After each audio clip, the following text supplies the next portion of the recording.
আমার শাশুড়ি ঠাকুরনের একটি ইচ্ছা আছে। তিনি একরকম স্থির করেছেন তার ওই বাড়িটি বিক্রি করে শহরের সাথে সব সম্পর্ক চুকিয়ে পাকাপাকিভাবে মুঙ্গেরেই থাকবেন। চমৎকার অভিপ্রায়। শাশুড়ি ঠাকুরন বললেন বাড়িটা যখন বিক্রি হচ্ছে তখন আপনারাই যদি উচিত মূল্যে কিনে নেন। দেখুন গিরিনবাবু, বাড়ি কেনা বেচা, সম্পত্তি ইত্যাদির ব্যাপারে আমি কোনো কথা বলি না। সেসব মা আর দাদাই ঠিক করেন। দাদা তো আজকালের মধ্যে চলে আসবে, তখনই না হয়। আসলে শাশুড়ি ঠাকুরন ব্যস্ত হয়ে পড়েছেন। বয়স্ক মানুষ, শরীর ভালো থাকে না, ফিরেও যেতে চান এই সপ্তাহের মধ্যেই। আমি জানি আমি অবাঞ্ছিত উৎপাত করছি, কিন্তু আপনি যদি একবার আপনার মায়ের কাছে কথাটি পারেন। মাকে তো আপনিও বলতে পারেন, হাজার হোক আপনি ও বাড়ির অভিভাবক।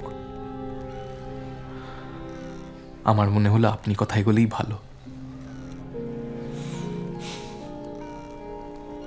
আর সেজ দিয়েও কাল বলছিলেন তাড়াতাড়ি সবকিছুর ব্যবস্থা করে যত দ্রুত সম্ভব এখান থেকে চলে যেতে চান তিনি। এক মিনিট, কে বলছিল বললেন? সেজদি, মানে ললিতা আর কি। ললিতাই বলতাম আগে, কিন্তু সম্পর্কের খাতিরে দিদি। উনিই বললেন কিছু একটা ব্যবস্থা করে এ বাড়িতে আপনার বিয়ের উৎসব শুরু হওয়ার আগেই চলে যেতে চান তিনি। আপনার এই বিয়ের উৎসবে তিনি উপস্থিত থাকতে চান না শেখর বাবু। মাফ করবেন গিরিনবাবু, আপনি ললিতাকে সেজদি বলছেন? আপনার সঙ্গে তবে কার? এই ভুল ধারণাটাই আপনি পড়ে আছেন আমি জানি। তা জিজ্ঞেস করছি, তার জবাব দিন। আপনার সঙ্গে ও বাড়ির কার বিয়ে? কালী।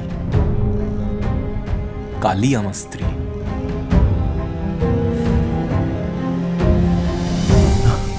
না না না, কিন্তু কিন্তু সেরকম তো কথা ছিল না।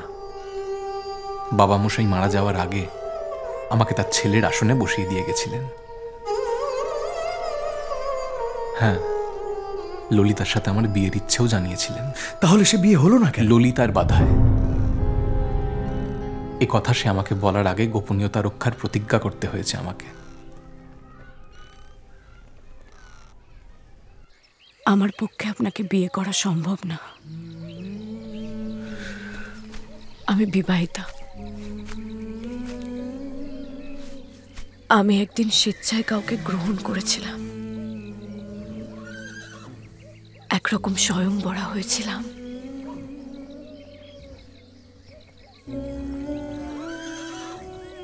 এর বেশি কিছু আপনি জানতে চাইবেন না, আমি বলতে পারবো না। বেশ, এর বেশি কিছু আমি জানতে চাইব না। যদি তোমার কোনোদিন ইচ্ছে হয় বলো। তোমার মনে আছে আমি বলেছিলাম আমি মানুষটা নিতান্ত নিরীহ, কেবল হেরেই যাই।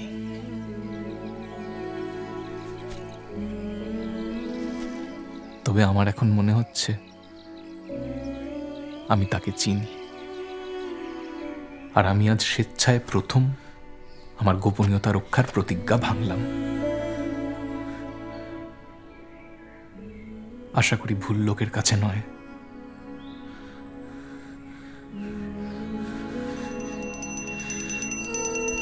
বৌরানী, তোমার সঙ্গে বোঝাপড়া আছে, এসো। কি করছো কি? তোমাকে জবাবদিহি করতেই হবে। ঠাকুরপো দাঁড়াও দাঁড়াও দাঁড়াও। সব জানতে শুধু আমাকে তুমি বলোনি। কয়েকদিন আগে জেনেছি। সেই বাড়িতে আসার পর আমার কাছে লুকোতে পারেনি। মাও জানেন? গিরিনের সঙ্গে যে তার বিয়েটা হয়নি এই অবধি জানেন। কারণটা এবার জানাবো। আমাকে বলনি কেন? কি বলতাম? তুমি কোন কথাটা জানতে না? তুমি জানতে না যে তোমরা মালা বদল করেছ? তুমি জানতে না সে তোমাকে স্বামী মেনেছে? তুমি জানতে না সে তোমাকে ভালোবাসে? তুমি জানতে না তোমাকে ভালোবেসে আর কারোকে বিয়ে করা তার পক্ষে সম্ভব ছিল না? কিন্তু আমাকে এই যন্ত্রণা দেওয়ার মানে কি হলো? এই শাস্তি তোমার প্রাপ্য ছিল। কি সাংঘাতিক মেয়ে, এতটা সময় তার সঙ্গে কাটালাম, আমাকে একবার বলল না।